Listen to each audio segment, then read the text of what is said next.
la célébration de la journée internationale de la jeunesse, c'est aussi l'occasion de valoriser, sinon d'évaluer l'applicabilité du programme des Nations Unies pour la jeunesse pour les années 2000 et au-delà. Et donc, ce programme qui est axé sur 10 domaines. Et parmi ces domaines, il y a exactement l'éducation. Maintenant, en ce qui concerne l'éducation, oui, transformer l'éducation, parce que pour moi, aujourd'hui, l'éducation gabonaise est véritablement en réa. Elle est véritablement en réa. Il va falloir faire un travail de fond. En réanimation. En réanimation, oui, exactement. Il va falloir faire un véritable travail de fond afin que l'éducation gabonaise retrouve ses lettres de noblesse. On ne va pas citer ce qui se passe aujourd'hui dans nos universités. On a des campus qui sont fermés, des universités sans toilettes. Allez les imaginer. Mais on ne vous entend pas beaucoup sur ces questions-là. Non, on se prononce sur ces questions, on fait des plaidoyers, on dénonce ces choses-là.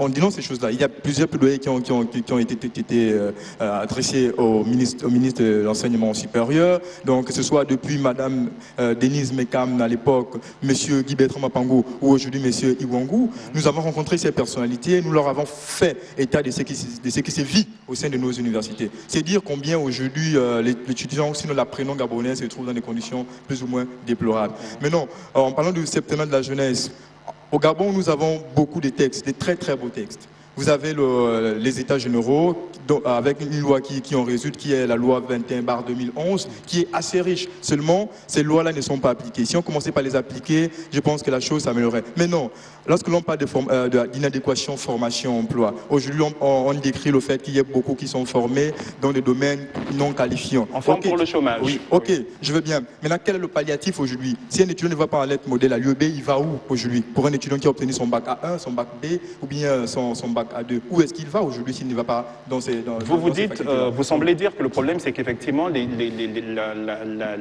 ou justement les structures n'existent pas, où la diversité de ces formations, des offres de formation pose problème. Un véritable problème. Je pense que c'est le problème de fond. Si ce problème-là est résolu, l'étudiant aura, sinon le bachelier aura la possibilité de choisir une formation au regard des offres d'emploi offertes. Aujourd'hui, on va dire les offres d'emploi en informatique. Il y a combien d'écoles au Gabon qui forment en informatique? Combien d'écoles publiques, je vais dire? Il y en a combien? Il faut payer 2,5 millions par an si on n'a pas obtenu le concours d'IAI. Mais qui a le moyen de payer 2,5 millions? Combien de personnes ont le moyen de payer 2,5 millions par an pour aller faire une formation sur le développement d'applications, par exemple? Monsieur Essanga, quand vous allez, par exemple, vous inscrire à l'université et autres, c'est vous qui faites le choix.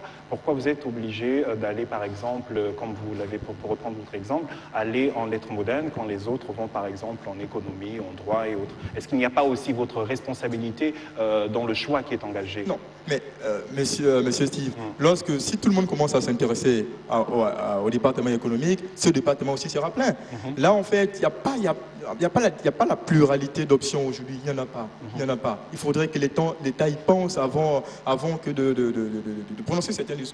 se prononcer sur la question ou bien de condamner. Je pense que l'idéal serait déjà de mettre en place des conditions et par la suite voir comment ça évolue. Et pour vous, ces conditions n'existent pas à ce jour? Ça n'existe pas. Linda Babika, quand on interroge effectivement la question de de l'éducation, de la formation pour les jeunes vivant avec un handicap, comment on sait que c'est un problème qui est très important dans cette communauté, pour cette catégorie de Gabonais, mais vous êtes certainement mieux placé que nous tous pour nous expliquer finalement les difficultés que rencontrent aujourd'hui les jeunes vivant avec un handicap dans la question de la formation, de l'éducation et même de l'emploi finalement. D'accord. Merci Steve. Je vais aller dans le même temps que Mamzelle Sivatana. Vous savez, le développement d'un pays passe par tout le monde. Au Gabon, on prône l'égalité des chances pour tous. On prône un nouveau mot qui est sorti qu'on appelle l'inclusion sociale. Et quand on voit social, on voit les jeunes vivant avec un handicap. Vous parlez des universités, vous parlez des écoles ou des établissements quelconques. Mais dites-moi, monsieur Steve, actuellement, là, quel est l'établissement propice à la personne dite handicapée? Là, on ne va pas seulement parler d'un seul type de handicap. Or, il existe plusieurs types de handicap. Moi qui suis devant vous, je suis handicapé moteur. Vous comprenez qu'avec mes béquilles, facilement, je peux accéder à un établissement quelconque. C'est vrai que c'est difficile pour moi, mais je fais avec. Mais on prend l'exemple d'un sourd. Vous allez comprendre que les sourds, aujourd'hui, il n'y a que l'ENEDA. L'ENEDA est un établissement saturé. Or, il existe des structures en ce moment, je vous parle parce que je suis sur la question. Il y a un établissement que l'État gabonais, il faut peut-être tirer en long, que l'État gabonais a conçu au niveau d'Agondji. On va prendre le cas des enfants déficients intellectuels, les Mongols. Il y avait un établissement, l'établissement de Madame Edith Lucie Mongondi, malheureusement, voilà, malheureusement qui est fermé. Mais ces enfants-là, nous les recevons dans nos structures. Ils ont la volonté d'aller à l'école. Mais comment faire? Ils sont délaissés à eux-mêmes. Pourquoi? Parce que peut-être l'État gabonais ne veut pas prendre en compte ce genre de catégorie d'enfants. On ne va pas dire qu'il n'y a pas eu d'avancée. Il y a des avancées. La construction des rampes d'accès.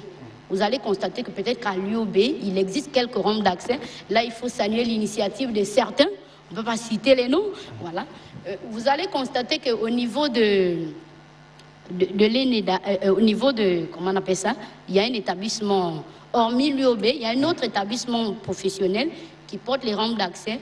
Maintenant, quand on parle de la formation, là encore, c'est plus compliqué. Quelles sont les difficultés?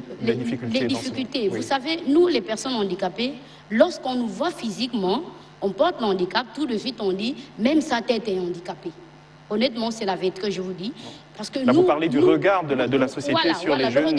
Il est méprisant, c'est vrai, c'est la vérité. Il est très méprisant parce que nous, lorsqu'on arrive dans les entreprises, on va postuler comme le président de Rajeune. Nous avons tous les mêmes diplômes. Mais lorsqu'on va postuler, tout de suite, on regarde que Linda est porteur, sinon vivant avec un handicap. Linda n'a pas les capacités intellectuelles, mais c'est faux. Vous vivez ça au quotidien, Linda? Nous vivons ça, ces préjugés-là. Et c'est des choses qu'il faut bannir. Nous, on est protégés par certains textes, mais malheureusement... Est-ce que ces textes sont appliqués? S'il faut dire, M. Steve, malheureusement, ils ne sont pas appliqués de manière totale. Dans les 3/4 de ces textes, peut-être un quart est appliqué. Au niveau du Conseil national de la jeunesse, vous qui portez finalement pendant très longtemps déjà le fardeau de la question jeunesse, est-ce que ce type de question vous interpelle? Et si oui, est-ce que vous menez là aussi un plaidoyer dans ce sens? Qu'avez-vous fait concrètement, par exemple, pour les questions des jeunes vivant avec un handicap? Ok. Alors, d'abord, en tant que représentant du CNJ et au nom du président Fernandez Onangema, empêché, je fais mienne toutes les propositions et tous les plaidoyers qui ont été faits sur ce plateau. Et j'aimerais quand même rappeler à la base l'idée même de la journée internationale de la jeunesse. Il s'agit en fait pour le système des Nations Unies de célébrer le jeune en tant que partenaire essentiel au changement.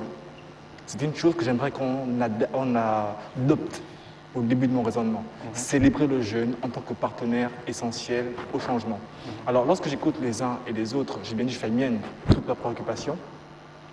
On retient une chose, c'est que l'environnement dans lequel nous évoluons, dans lequel les jeunes évoluent, a un défaut au niveau de cette disposition. Il ne garantit pas l'accès à l'éducation de manière égale et dans des conditions d'équité. Ça, c'est un fait que l'on peut observer sur le terrain. Mais j'aimerais qu'on aille au-delà, d'accord, de ces constats. Et analyser le thème tel qu'il est formulé ici. Transformer l'éducation et restez avec nous. D'accord, merci. Rallumer la flamme de la jeunesse. Et dire en fait que c'est aussi le moment pour nous en tant que jeunes, d'accord, de nous rappeler quelle est notre responsabilité vis-à-vis de toutes ces questions. Quelle est votre responsabilité, justement? Exactement.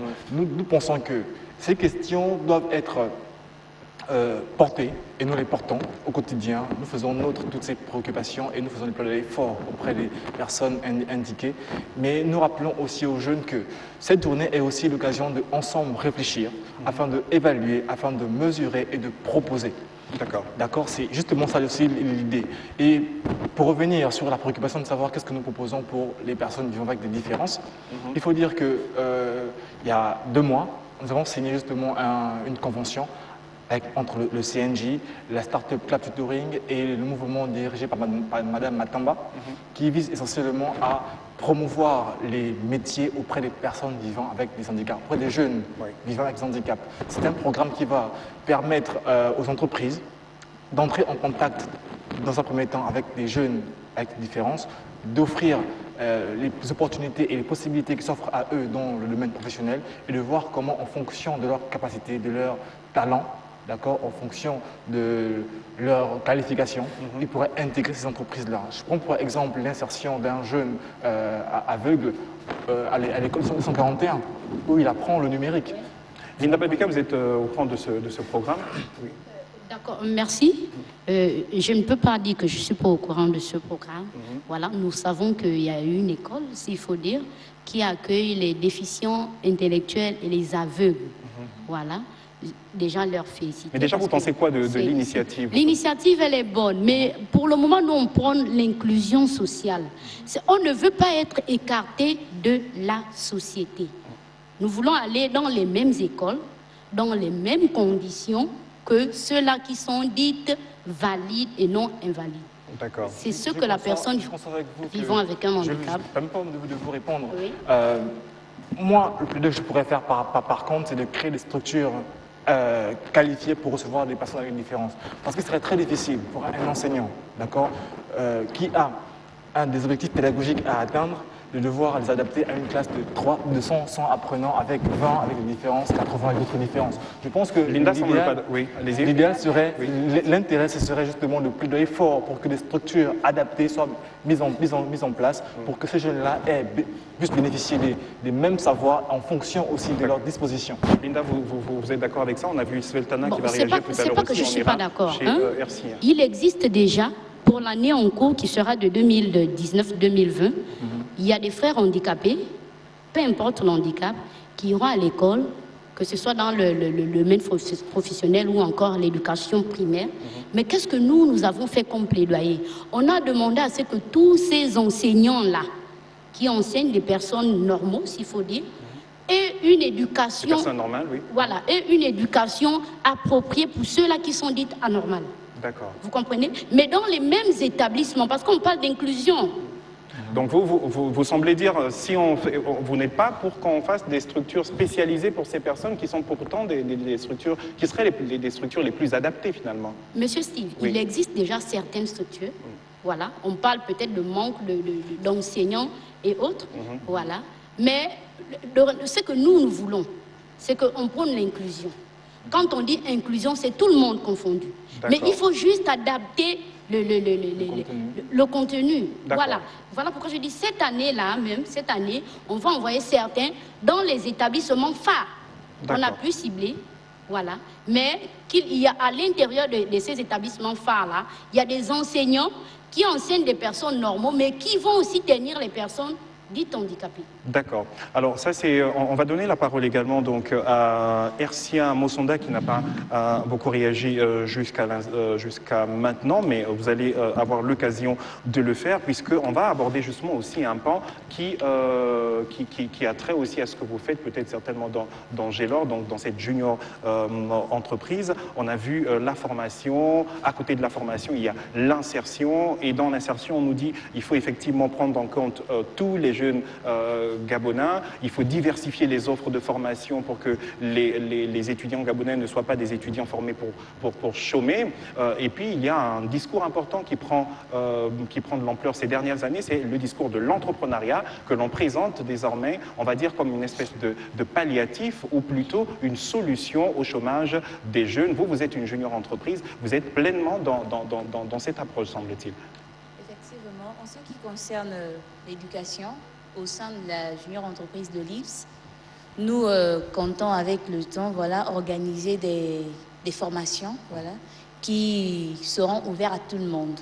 On va commencer avec les étudiants d'abord de l'école, ensuite étendre le champ d'action. Quel est votre regard sur l'entrepreneuriat aujourd'hui? Quand on est une junior entreprise, on a peut-être un regard déjà sur ce qui se fait. Oui, quel est votre regard en matière d'entrepreneuriat chez les jeunes aujourd'hui? Effectivement. L'entrepreneuriat, d'ailleurs, qui est la première mission d'une junior entreprise.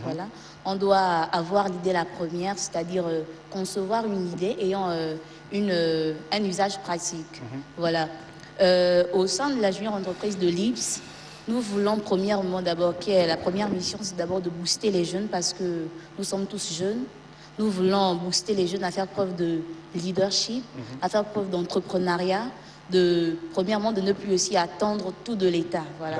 Comme c'est un discours qui est très facile voilà. Aujourd'hui. Hein, les amis, on dit allez tout de suite, tout le monde, allez-y à l'entrepreneuriat parce qu'on ne doit pas tout attendre de l'État et parce qu'il faut se prendre en charge, etc. Est-ce que là aussi, les jeunes Gabonais répondent à cet appel de l'entrepreneuriat? Et puis surtout, est-ce qu'ils y vont facilement? Est-ce que les conditions, les mesures d'accompagnement sont mises en place? Sur le plateau, qui est entrepreneur? Juste une question. Je suis entrepreneur. Vous êtes entrepreneur. Donc, il y a quelqu'un d'autre qui est entrepreneur?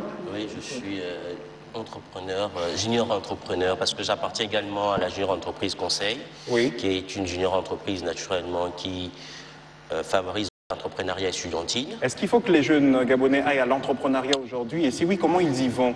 Oui, ça semble tellement facile. Aujourd'hui, c'est une nécessité, hein, parce que la réalité au Gabon fait en sorte que la culture qu'on avait, celle d'aller nécessairement dans l'administration.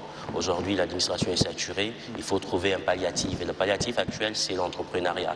La difficulté encore aujourd'hui, c'est que les jeunes que nous sommes n'avaient pas encore cette culture. Donc aujourd'hui, nous sommes en train de s'approprier cette culture au travers déjà des organisations telles que la Junior Entreprise Conseil, les différentes junior entreprises. On pourrait considérer que déjà au niveau estudiantin, il y a déjà la Confédération nationale des junior entreprises qui se met justement pour inculquer déjà même des valeurs entrepreneuriales au sein de nos universités et grandes écoles. Et aujourd'hui, avec des incubateurs de certaines organisations, il y a cette volonté au niveau de la jeunesse déjà d'entreprendre. Mais au-delà de ça, je pense qu'on doit interpeller également le gouvernement à mettre un certain nombre des outils ou des mécanismes au-delà des incubateurs qui existent déjà. C'est vrai qu'il y a un pays qui fait déjà un travail considérable, qu'on encourage aux côtés de l'Office national de l'emploi, qui accompagne les jeunes. Et nous également, nous avons profité de cet accompagnement avec l'ANPI, avec la Jeune Entreprise Conseil. Donc c'est déjà dire que l'État fait un certain nombre de choses, mais davantage qu'il mette un cadre propice pour favoriser surtout les entrepreneurs engagés déjà. Parce qu'avec la fiscalité qui tombe après, c'est souvent difficile pour des jeunes entrepreneurs de s'en sortir. Svetlana, les jeunes doivent entreprendre plus que jamais. Oui, c'est ce que vous dites également. Et surtout, comment ils font? Je ne partage pas cet avis sur l'entrepreneuriat. Vous ne partagez pas que tout le monde doit entreprendre? Je ne partage pas cet avis parce qu'il faut être honnête. Je suis sur ce plateau, je ne parle pas à mon nom. Et je pense qu'il y a beaucoup de jeunes qui nous regardent actuellement, ils ne sont pas forcément d'accord. J'ai la chance d'être dans beaucoup de mouvements, j'ai la chance d'être jeune et de parler avec d'autres jeunes de mon âge ou de moins âgés. Mais ils ne sont pas tous pour l'entrepreneuriat. Même nous avons ici deux personnes. Ils ne veulent pas. Ils ne veulent pas en fait. On se dit, être entrepreneur, c'est quoi? Vendre des croquettes, faire du lait caillé. Nous avons ici deux pseudo-entrepreneurs. Ils font quoi? Quel est leur bénéfice? Est-ce qu'ils arrivent à vivre de ça? Au quartier, ce n'est pas la même chose qui se dit. Oui, il faut entreprendre. Mais non, c'est comme on parlait tout à l'heure de la question sur les personnes vivant avec un handicap. C'est-à-dire que les choses sont pensées pour les jeunes, sans les jeunes, et du coup, les jeunes ne se retrouvent pas. Et nous, en tant que leaders de jeunesse, lorsque nous nous retrouvons sur des plateaux et que nous avons la possibilité de parler au nom des jeunes, ne parlons pas pour nous. Parlons pour toutes ces personnes qui viennent crier auprès de nous, pour toutes ces personnes qui viennent se plaindre, afin que le gouvernement sache que non, les jeunes ne sont pas tous pour l'entrepreneuriat. Ils n'y adhèrent même pas. Les jeunes veulent juste des conditions de vie où ils peuvent travailler. Chacun de nous a une part de leadership. Il y a des gens qui sont nés pour être des chefs d'entreprise, il y a des gens qui sont nés pour être des entrepreneurs vraiment engagés, mais il y a d'autres qui sont nés pour... Ils veulent juste être un avocat, elle veut juste être assistante administrative, elle veut juste ceci. Donc pour vous, l'entrepreneuriat, ce n'est pas la solution? Ce n'est pas la solution au chômage des jeunes. Ce n'est vraiment pas la solution. Ça peut régler quelques problèmes, mais ce n'est pas la solution. L'entrepreneuriat, ce n'est pas la solution au chômage des jeunes. Svetlana le dit juste à côté de vous. D'ailleurs, elle nous a dit que vous êtes un pseudo-entrepreneur. Vous ne partagez pas son avis, j'imagine. Alors, il faut le reconnaître. Il faut le reconnaître que l'entrepreneuriat, seules 9 entreprises sur 10 échouent.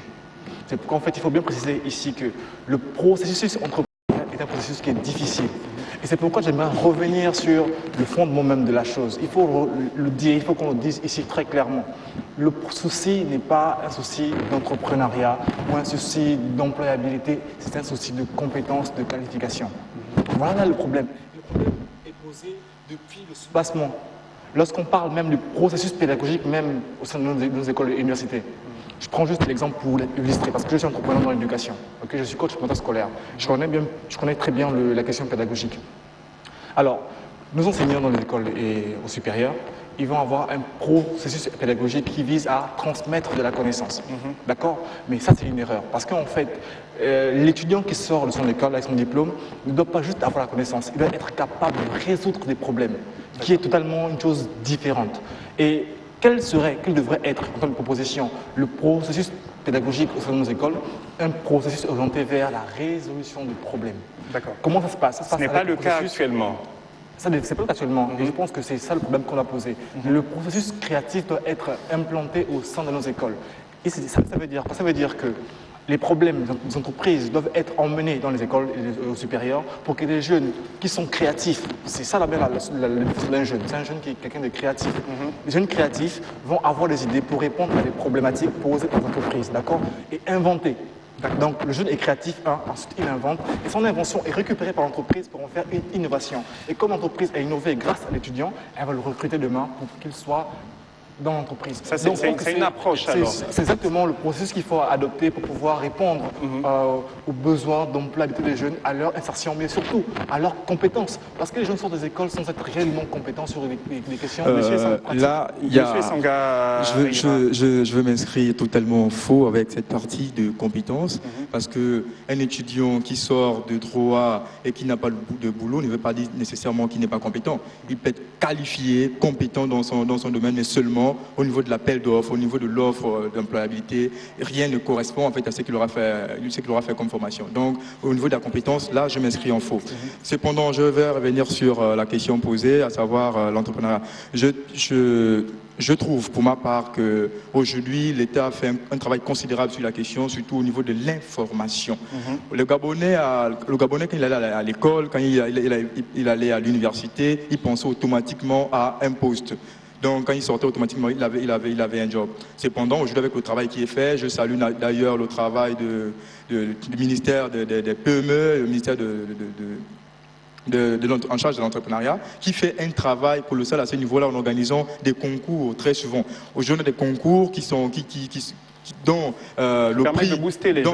le prix peut être un accompagnement dans un incubateur, et il y en a quand même. C'est vrai qu'on ne peut pas vivre de son activité entrepreneuriale du jour au lendemain, ça prend du temps, mais il y en a quand même qui s'en sortent. Donc à ce niveau, il faut saluer quand même les efforts de l'État. Un téléspectateur qui nous écrit pour dire: l'entrepreneuriat ne doit pas être présenté comme un palliatif, l'entrepreneuriat n'est pas un plan B, c'est une vocation. Voilà, et donc ça veut dire que là aussi, les conditions pour cette vocation doivent être mises en place très tôt aussi, voilà. Et qu'on ne se découvre pas entrepreneur à la fin d'un parcours. C'est vrai qu'à la fin de ces études, lorsque l'on apprend qu'il va falloir entreprendre pour trouver son gagne-pain, pour payer son loyer, c'est un peu plus compliqué parce que l'on s'improvise généralement. Mais si la chose est annoncée, elle est enseignée aux enfants peut-être depuis la classe de 3e. Ça veut dire quoi, que l'entrepreneuriat doit intégrer le système éducatif, le système pédagogique? Exactement. C'est qu'on a très mal compris la notion d'entrepreneuriat. Entrepreneuriat, ça ne veut pas dire être capable de venir fabriquer des places et venir les vendre. L'entrepreneuriat, c'est être capable de résoudre un problème de la communauté. Est-ce que tu peux résoudre un problème de la communauté? Si oui, parce que les gens vont donner de l'argent pour ce qui leur apporte de la valeur. Si c'est que tu fabriques qui ne m'apporte pas de la valeur, pourquoi je vais payer pour ça? Donc il faut qu'on sensibilise les jeunes davantage à observer la communauté, à détecter les problématiques et à réfléchir, proposer des solutions qui seront des solutions qui vont résoudre des problèmes et les permettre de vivre de leur créativité. Linda Babika, justement, au sein des jeunes vivant avec un handicap, est-ce que le problème de l'entrepreneuriat aussi est vu comme une solution au chômage? Et puis, est-ce que là aussi, les jeunes vivant avec un handicap rencontrent d'énormes difficultés pour se lancer dans l'entrepreneuriat? D'accord. Au niveau de la communauté des personnes vivant avec un handicap, nous, on offre d'abord des formations préalables sur les AGR. Voilà. Après ces formations-là, nous sommes accompagnés par l'ONU. Voilà, on octroie une somme, mais qui est dite remboursable. C'est pour les booster. Bon, en fait, on ne peut pas tout dire sur le plateau. On imagine, on n'en a pas suffisamment de temps. Voilà, oui. C'est pour les booster. Eux, à leur niveau, ils vont entreprendre, voilà, avec la formation et le suivi d'évaluation. Parce qu'on ne peut pas leur octroyer une somme et puis les délaisser un an. Derrière, il y a un suivi d'évaluation qui leur permet de garder leurs AGR jusqu'à un certain moment. Mais dire que ça pallie totalement à la question du chômage, honnêtement, on a souvent des échecs, hein, s'il faut le dire. D'accord. On aurait pu parler de cette initiative justement des jeunes femmes malvoyantes qui se lancent dans des salons de coiffure et pas mal d'initiatives pour permettre justement de trouver une solution. On va revenir, avant de finir justement, sur le cœur même de cette organisation, de cette semaine mondiale donc, ou internationale de la jeunesse. Et on va donner d'ailleurs la parole à quelqu'un qui me fait le plaisir d'être sur le plateau, de me donner ce micro qui représente là aussi justement le comité d'organisation de cette semaine internationale de l'entrepreneuriat, monsieur Andy Ndiengi. Ce n'est pas tous les jours qu'on vous voit sur un plateau télé à prendre la parole. Merci Steve Anderson. Oui. C'est la première fois que je passe sur le Grand Mondial. Oui, effectivement. On se demande même pourquoi, vous pourrez passer plusieurs fois d'ailleurs. Et c'est tellement... C'est la première fois et c'est donc exceptionnel. Ces journées... ces journées qui vont rassembler justement l'ensemble de la jeunesse autour d'activités précises. Pourquoi avoir pensé à ces journées? C'est la journée internationale de la jeunesse. C'est une journée organisée par Orjeune, le réseau des jeunes leaders des Nations Unies, le Conseil national de la jeunesse et l'UNEG. Le constat est simple. La jeunesse doit être partie prenante et intégrée dans le processus de développement et de création de richesses. Et les Nations Unies ont mis en place cette journée pour permettre à ce que les jeunes puissent échanger, puissent débattre sur les enjeux de l'heure. Et c'est ce qui est en train de se passer en ce moment. Que répondez-vous à ceux qui pensent que c'est une journée de plus, c'est une journée dans laquelle on met de l'argent qui servirait ou qui peut servir à autre chose? Vous répondez quoi à cela? Il n'y a jamais une journée de trop. Regardez aux Nations Unies, regardez les Américains. Tous les jours, il y a les débats. Et c'est à travers les débats, c'est à travers les dialogues que l'on trouve des solutions. Et cette journée est là pour détecter les problèmes des jeunes, pour détecter les talents, pour mettre les jeunes en exergue, pour valoriser l'entrepreneurship jeunesse, pour valoriser l'ensemble des talents et faire en sorte que les jeunes puissent vraiment présenter leurs besoins, leurs attentes et leurs aspirations. D'autres jeunes, justement, pensent que les problèmes de la jeunesse sont connus des dirigeants. En quoi est-ce que ces journées ou cette journée, pourquoi les autorités auraient une oreille plus attentive que les autres fois, quand on sait que tous ces problèmes qu'évoquent les jeunes sur le plateau ce soir, ces problèmes sont connus depuis plusieurs années d'ailleurs? Étant donné que les problèmes sont connus, c'est vrai, parce que nous avons une politique nationale de la jeunesse qui a été élaborée en 2013, mais jusqu'alors, cette politique a un retard en termes de mise en œuvre. Et la journée internationale de la jeunesse est là pour rappeler aux autorités que les jeunes ont des difficultés. Et c'est d'ailleurs pourquoi, dans le cadre de cette journée, nous avons prévu un dialogue intergénérationnel. Donc, d'un côté, il y aura les jeunes leaders et de l'autre côté, il y aura les autorités. Et suite à cela, nous voulons vraiment que les besoins et les attentes de la jeunesse soient pris en compte dans la politique nationale de la jeunesse. Donc, le rendez-vous est donné à cette jeunesse dans quelle période? Nous avons commencé avec la Semaine internationale de la jeunesse le 12 août. Il y a plusieurs activités qui se sont organisées, notamment le concours des juniors entreprises, le concours des mutuelles, le concours des jeunes entrepreneurs, le concours des slams et le concours des danses urbaines. Et au final, nous aurons le 22, la célébration officielle de la Journée internationale de la jeunesse en présence des membres du gouvernement, en présence des directeurs généraux, où il y aura vraiment un dialogue franc et sincère entre nous les jeunes et les autorités publiques. D'accord, merci beaucoup à vous. On espère que vous prendrez la parole un peu plus souvent sur les plateaux. Et les amis, nous avons, vous le savez, le temps ne nous appartient pas. Nous avons à chacun, si on fait 30 secondes, 30 secondes, 30 secondes, 30 secondes, on est dans le temps de l'émission. Linda Babika, en 30 secondes, pour vous, qu'est-ce qui est fondamental aujourd'hui pour la jeunesse vivant avec un handicap? D'accord, de manière officielle, s'il faut le dire, ou bien encore de manière vraie, ce que la jeunesse handicapée veut, c'est que le mot égalité de chance pour tous, le mot inclusion sociale pour tous soit réel pour les personnes vivant avec un handicap. Que ce ne soit pas seulement des mots, mais que ce mot-là soit concret. D'accord. Voilà. À côté de vous, on a bien sûr M. Dave Branly et Sanga Aïran. On rappelle que vous représentez l'Union nationale des étudiants du Gabon. La rentrée des classes est dans bientôt. Est-ce que les étudiants gabonais, quelle est votre position? Est-ce que vous êtes dubitatif? On sait qu'il y a beaucoup de choses pour le cas de l'université Omar Bongo. Aujourd'hui, vous, en tant qu'Union nationale des étudiants du Gabon, vous attendez quoi concrètement? Bon, ce que nous attendons concrètement, c'est l'application simple des textes qui régissent l'enseignement supérieur au niveau du Gabon, notamment la loi 21/2011 qui est assez riche. Cette loi résulte des travaux qui ont vu la participation de toutes les couches, sinon la majorité, qui composent le domaine de l'enseignement, sinon de l'éducation au Gabon. De ces états généraux résultait la loi 21/2011 qui est assez riche, qui revoit la réglementation, qui revoit la multiplication des structures d'accueil, qui revoit naturellement les conditions d'attribution des bourses. Un peu inquiet, mais j'espère que des meilleures nouvelles seront annoncées. Peut-être cette fois pour l'apprenant gabonais qui, malheureusement, depuis un moment, n'entend que de mauvaises nouvelles. D'accord. Ernicia Monsonda, donc de la GELOR, pour ne pas dire la Junior Entreprise de l'IBS. Vous, un mot, 30 secondes, là, vous aussi, pour finir justement, sur l'action de la jeunesse aujourd'hui, cette flamme que l'on veut rallumer pour une jeunesse plus dynamique, plus forte, plus impactante. Vous, votre regard? Alors, je dirais aux jeunes d'entreprendre, voilà, parce que l'administration publique étant chargée, on n'est pas sûr que à la fin d'une formation, on aura un emploi fixe. Voilà. S'il y a des gens qui sont là pour entreprendre et allons créer des entreprises, par la même occasion, pourront créer de l'emploi. Ils auront des références. Il y a d'autres qui ont envie d'entreprendre, mais qui n'ont pas de références. Ils ne sont pas sur qui copier. D'accord. Et aussi dire aux jeunes, voilà, comme nous, d'éviter de cesser vraiment la guerre de leadership. D'accord. Et ça c'est un bon thème. On reviendra dessus dès que possible. Les amis, on va aller très rapidement. Sergio Mombo, président donc du Rojanu Gabon, pour conclure.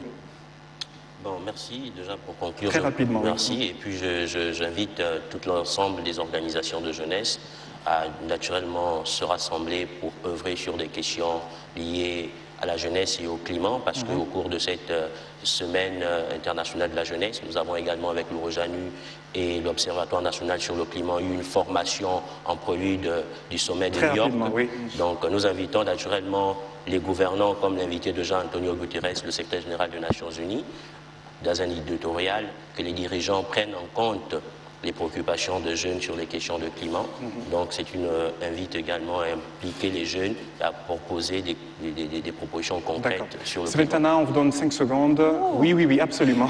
Allez, on va aller rapidement à la conclusion. Bon, nous invitons les gouvernants à offrir à la jeunesse gabonaise d'excellentes conditions de vie et d'apprentissage afin qu'elle puisse réaliser ses rêves dans un environnement pacifique. Vous l'avez fait en 3 secondes, vous voyez. Exactement, pour vous, 5 secondes également. Alors, rapidement, je voudrais dire juste une chose, c'est qu'à la base de tout développement, il y a d'abord le développement personnel. À la base de toute économie, il y a l'économie de la connaissance. Gouvernant, j'aimerais dire ceci.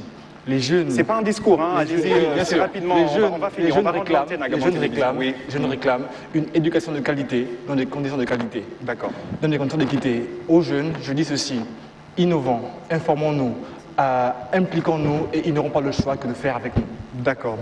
Nous, on n'a pas le choix que de faire avec vous ce soir et on l'a bien fait. Merci à vous tous d'être venus sur le plateau du Grand Banja ce soir. Le prochain rendez-vous, c'est après-demain, mais c'est surtout demain déjà avec tout le monde pour plus d'informations. On vous retrouve demain à 17h pile sur les antennes de Gabon Première. Vous restez pour la suite des programmes et vous regardez la rediffusion tout à l'heure à 23h30 sur les antennes de Gabon Première. Mesdames et messieurs, merci beaucoup d'être passés sur le plateau. Allez.